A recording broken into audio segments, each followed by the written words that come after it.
So I wanted to talk a little bit about my shovel and some modifications I've done to it to make it work better for planting. What I have is a Bushpro speed spade. Up here from the top down, we've got the old style classic plastic handle. We have the hickory shaft. The handle is held on the hickory shaft by a red Robertson screw on both sides. You can loosen those out and adjust your handle, which we'll talk about later on. The actual shaft of the shovel is all stainless steel here, and as you can see, it's got quite a bit of wear and quite a bit of modification to it. I've taken a grinder and modified that one kicker so it's 100% off. What I did that for is so that when I'm carrying the shovel down at my side like this, that lock of a kicker is forward, so if we're to catch on something, that the shovel is going to slide right by it.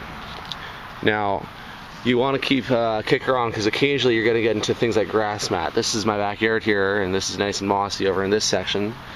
But if you're to be planting in something more like this that's got a lot of grass, there's going to be a lot of roots there.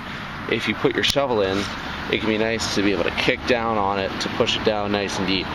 That's going to help you get your trees in and avoid quality faults.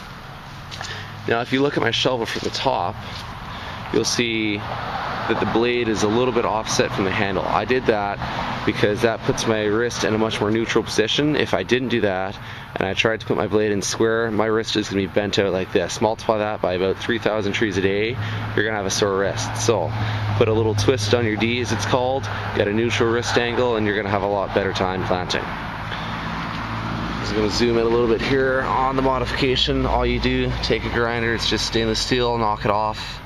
If you want to get really excited, then you can go deeper, but be aware that inside this triangular section there is nothing, it is hollow, so you might affect the structural integrity of your shovel if you grind in too deep. Now, as far as length goes, this is a short shovel. I'm going to be unable to touch my boot with it while holding it in my hand. I'm going to try and pan that around so you can see, but it's hanging like, I'd say about 6 inches off the top of my boot, which is on the short side for planting shovels. I like it because it allows me to plant faster and it's comfy for me.